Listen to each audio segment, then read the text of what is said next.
que um dos problemas do mundo acadêmico ao qual eu pertenço, me parece, nos últimos tempos, é que muito da academia virou igreja. Você tem que defender coisas. Você tem que trabalhar para o mundo ficar melhor. E nessa daí de trabalhar para o mundo ficar melhor, eu às vezes escrevo na coluna que eu desconfio de gente que quer transformar o mundo no mundo melhor, né? Eu fico meio com medo de gente bem resolvida, sabe? Isso, sabe, gente que acha que representa, assim, que não tem pecado, que representa o bem, mas isso é um outro assunto. Mas, assim, eu conversava com essa jornalista e a gente discutia um tema que se chama Síndrome de Missing Out, que é um típico impacto cotidiano das redes sociais. Ela tem uma sigla em inglês, que é FOMO, se não me engano. É a seguinte síndrome. O Instagram, certo? Você está viajando num lugar, você está nas férias, você posta uma foto de um hotel que você está. Aí tua amiga ou teu amigo, que está num outro hotel em outro lugar, vê aquela foto e brocha. Por quê? Porque pensa, putz, eu sou mais pobre do que ela. Sou mais pobre do que ela. Eu sempre achei que aquela desgraçada era mais rica do que eu. Então, assim, não, é sério isso. O negócio, em inglês, é síndrome de missing out. É uma síndrome descrita a partir do uso do Instagram, especificamente, que é pessoas que se sentem que aquilo que elas estão usufruindo perdem o valor no momento que elas descobrem que alguém que elas conhecem está usufruindo algo melhor do que elas. E você sabe que uma das coisas mais comuns de hoje em dia, em férias, é você postar fotos de água do mar. Quanto mais cristalina é a água, melhor você está na fita. Certo? Postar foto dos pratos que você está comendo nesses hotéis. Quanto mais desenhado o prato é, melhor você está na fita.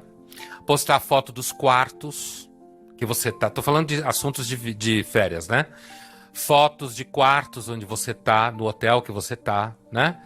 E é claro que as fotos do Instagram todas têm aquela cara de mundo da propaganda da CNN, né? Vocês já repararam, mas quando você vê CNN, a publicidade da CNN é sempre um mundo que vai dar certo, né? Então eles mostram lugares do mundo que a gente sabe que estão mergulhados num caos total. E aí mostra aquele puto hotel, aquele homem, aquela mulher fazendo negócios, que dá a impressão que lá todo mundo é igual, né? Mostram aqueles caras andando super felizes na rua, quando na realidade você sabe, você diz, que país é esse mesmo? Mas não é aqui, né? Mas a publicidade da CNN, claro, a CNN é uma emissora completamente... ela é aquele tipo de emissora que... As emissoras trabalham em certos diapasões, né, de visão de mundo, e a CNN é aquela que trabalha num diapasão de que o capitalismo vai fazer o mundo melhor, né? Essa é uma visão do corpo editorial, esse olhar, né? Ou então do filme Ela.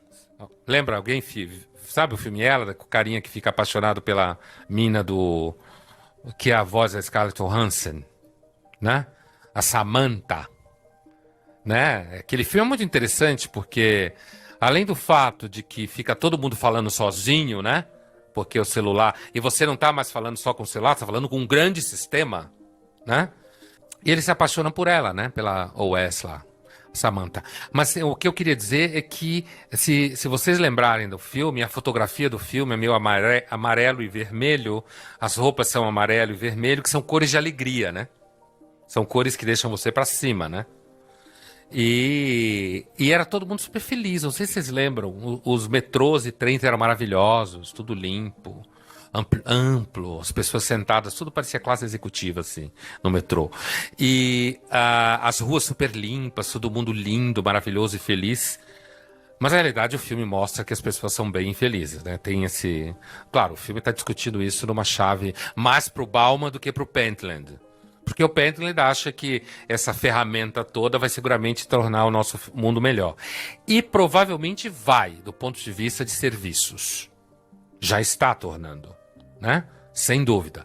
Mas é justamente porque ela vai tornar o mundo melhor do ponto de vista de serviços que ela vai criar justamente essa capacidade de cerceamento da vida. Que a vida vai ficar cada vez mais pequenininha dentro das ferramentas de serviço, né? Bom, e aí essa tal de síndrome de missing out, né? A jornalista me perguntava, mas professor, será que... Como que a gente escapa dessa síndrome, né? Falei, olha, como tudo que tem a ver com determinadas ferramentas de época, nós, seres humanos, sempre fomos escravos da técnica. Porque se vocês pensarem, nós somos um animal bastante vagabundo. Nós não produzimos nenhum tipo de veneno. Você pode xingar o outro. Inclusive as redes sociais servem bastante para isso. Você pode xingar o outro, falar mal. Mas isso não chega nem aos pés de uma naja cuspideira, né? A gente não voa. Nós não temos unhas muito fortes, dentes péssimos. Nós não enxergamos bem à noite, tá? Nós temos uma atividade reprodutiva super... Olha, se os outros animais tivessem, a maior parte dos animais tivessem o trabalho que a gente tem para reproduzir, o mundo já tinha acabado, ó. A nossa reprodução é lenta, né? Ela é super dialógica, certo? Quer dizer, nós somos um ser do afeto, então tem todo o envolvimento na história, né? Para isso que existem todos os restaurantes à noite no mundo, é para ajudar a gente a reproduzir, né? O álcool também é feito para fora antes ele estar pronto. Por isso que a gente nasce sem estar pronto, né? A gente nasce até 5 anos, come vidro, né? Sei lá, pula pela janela. Isso me lembra uma coisa, né? Eu quero descrever porque a gente é dependente da técnica, por isso eu fui lá atrás da pré-história, né? Para mostrar que desde aquela época a gente é dependente da técnica, senão a gente não sobrevivia, isso que eu estou dizendo. Então a tendência é que a gente fique cada vez mais escravo da técnica. Mas esse movimento aqui, quando você vai acompanhando essa questão da reprodução, da pré-história para cá, eu tenho lido muito sobre pré-história, para entender para nos entender. Mas um dos impactos também de redes sociais e ferramentas, eu já volto para lá, estou fazendo uma comparação, tem muita gente por aí que acha que os bebês estão nascendo mais rápidos, né? Que as crianças nascem mais inteligentes e tal. É provavelmente uma grande besteira isso. Primeiro que a gente não tem como comparar. Para dizer que a criança está nascendo mais rápido, nunca será você olhando para o seu filho. Porque a gente sempre acha que nosso filho é top. A não ser que você tenha algum problema psicológico, né? Se você é uma pessoa normal, você acha que seu filho é o máximo. E é isso mesmo que tem que achar. Então essa coisa de comparar seu filho com o que você era, primeiro que você não lembra de você naquela data, certo? Então esses supostos estudos de que as crianças estão nascendo mais inteligentes e mais rápidas, isso daí é uma balela daquela. Mas como serve para nossa vaidade com relação aos nossos filhos, a gente deixa passar. E fica feliz com o negócio, né? Que os alunos chegam na sala de aula e eles prestam atenção em várias coisas ao mesmo tempo. Em alguma medida sim, mas normalmente eles prestam atenção em várias coisas ao mesmo tempo, se eles não estão ouvindo o que o professor está falando, ou o que o colega está falando. E mesmo assim, essa prestar atenção em várias coisas ao mesmo tempo, normalmente é mandar uma mensagem, postar alguma coisa, e vai e volta muito rápido. Eu, recentemente, inclusive, falava com uma jornalista, eu não vejo nenhuma grande diferença nos jovens dos últimos 15 anos dentro da sala de aula. Não vejo. É claro que agora existe iPhone 6, mas eu não vejo grande diferença. Mas em relação específica, voltando ao que eu estava dizendo sobre os bebês, mas crianças de 2, 3, 4, 5 anos, que a gente acha que eles são muito rápidos hoje, porque você vai, pega um iPhone, dá na mão, um iPad, dá na mão. Imagina que é a amostragem da população que a gente está falando quando diz isso, né? Para falar que os bebês estão nascendo mais rápido, né? Imagina a amostragem, né? Um iPhone, um iPad, e aí você já... né? Quer dizer, é um fenômeno de nicho econômico, você já acha que é o mundo, né?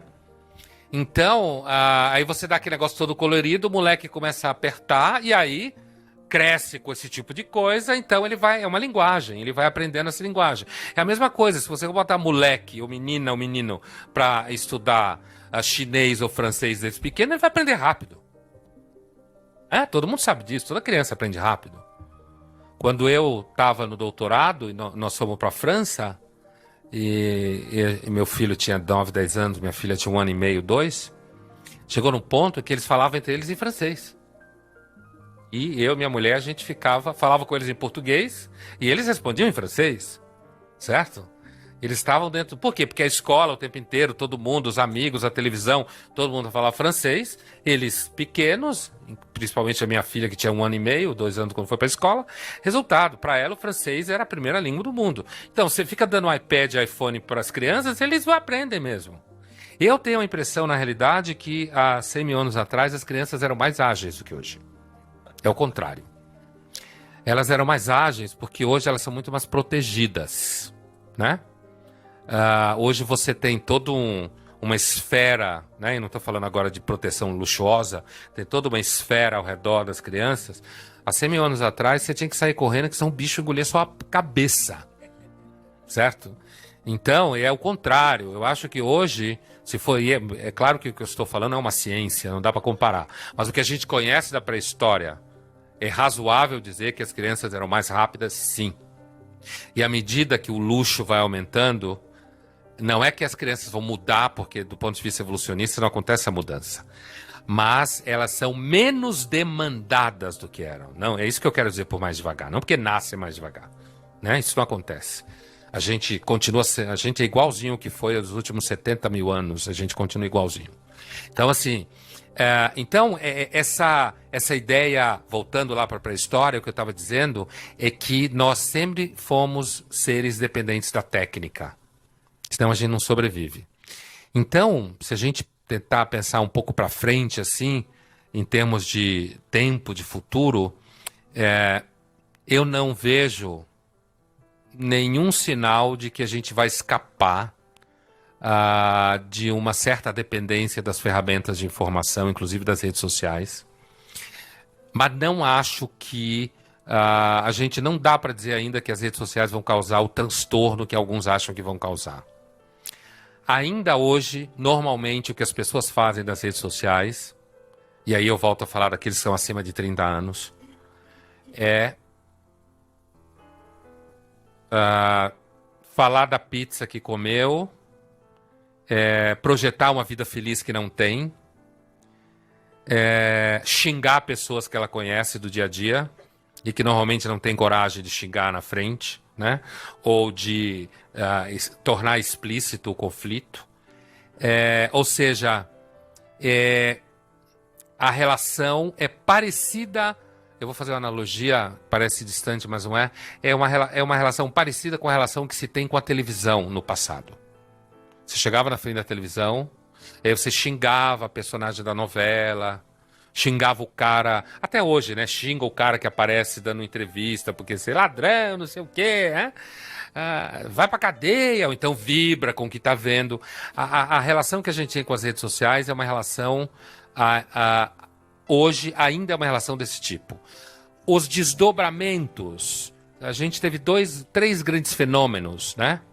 A gente teve 3, 1, 2, 3, que eu me lembro de cabeça de fenômenos políticos importantes nos últimos anos relacionados a redes sociais. A chamada Primavera Árabe, né? Que começou nos países árabes em janeiro de 2011. Os movimentos que aconteceram na Turquia, em Istambul principalmente, mais ou menos contemporâneos aos nossos aqui, de junho de 2013. E nós fomos o terceiro movimento importante, né? Alguma coisa na Espanha, chamados indignados, no começo. Mas foi na Turquia a Primavera Árabe, sem dúvida nenhuma, o mais importante de todos. Primavera Árabe, o processo lá em Istambul, os conflitos de rua em Istambul e os nossos conflitos aqui em junho. Foram 3 grandes fenômenos associados às redes sociais do ponto de vista político.